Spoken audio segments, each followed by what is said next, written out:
চলে এসেছি মৌ কুকিং ব্লগে একটা নতুন রেসিপি নিয়ে। তো আজকে বন্ধুরা কি রেসিপি আছে দেখো, মুড়ি ঘন্ট। তো মাছের মাথা দিয়ে আজকে আমি মুড়ি ঘন্ট করবো গোবিন্দভোগ চাল দিয়ে। কিভাবে করব বন্ধুরা সেটাই তোমাদের সাথে শেয়ার করছি। দেখো বন্ধুরা কি কি আছে এখানে। এখানে আছে মাছের মাথা, আমি ধুয়ে নুন হলুদ মাখিয়ে রেখে দিয়েছি। এখানে আমি আলু ডুমু ডুমু করে কেটে ধুয়ে রেখে দিয়েছি। একদম প্রয়োজনের জিনিস গোবিন্দভোগ চাল, যেটা ছাড়া অসম্পূর্ণ হবে মুড়ি ঘন্টটা, সেটা আমি ধুয়ে রেডি করে রেখে দিয়েছি।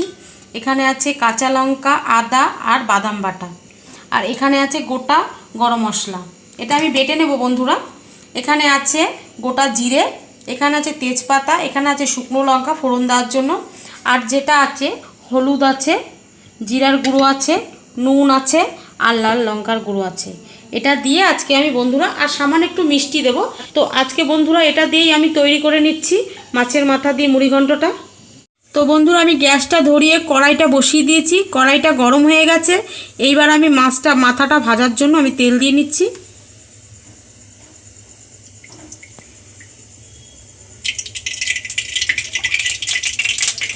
তো বন্ধুরা তেলটা গরম হয়ে গেছে, এবার আমি একটু হলুদ দিয়ে দেবো যাতে মাছের মাথাটা ফেটে না আসে গায়ে। এক এক করে আমি মাথাগুলো দিয়ে দিচ্ছি বন্ধুরা। তো বন্ধুরা আমি মাছের মাথাটা লাল লাল করে উল্টে পাল্টে ভেজে নিলাম, এবার আমি তুলে নেব। বন্ধুরা আমি মাছের মাথাটা লাল লাল করে ভেজে নিয়েছি, এবার আমি আলুগুলো একইভাবে লাল লাল করে ভেজে নেব। তো ওই একই তেলে আমি আলুগুলো ভেজে নিচ্ছি বন্ধুরা।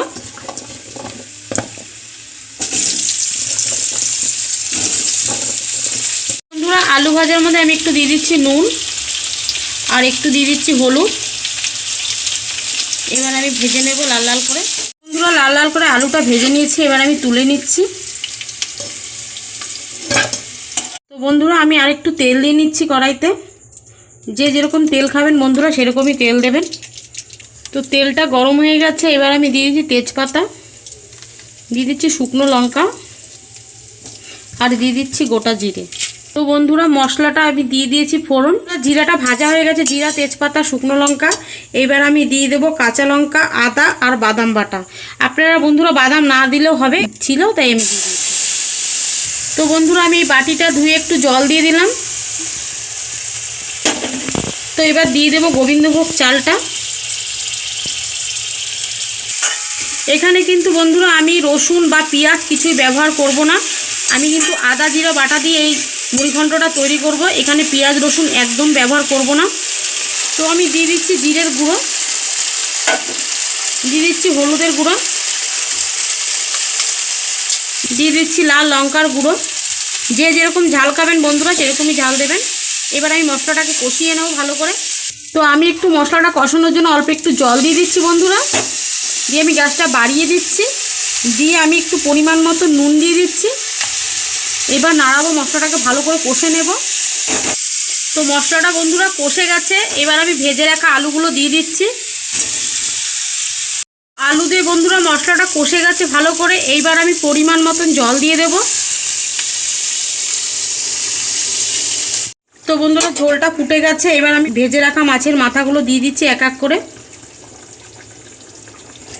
তো বন্ধুরা আমি একটু মিষ্টি দিয়ে দিচ্ছি, তারপর দিয়ে দেবো গরম মশলা। গরম মশলাটা দিলেই কিন্তু মুড়ি ঘন্টটা তৈরি হয়ে যাবে। তার একটু ফুটুক, তারপর গরম মশলাটা দিয়ে নামাবো।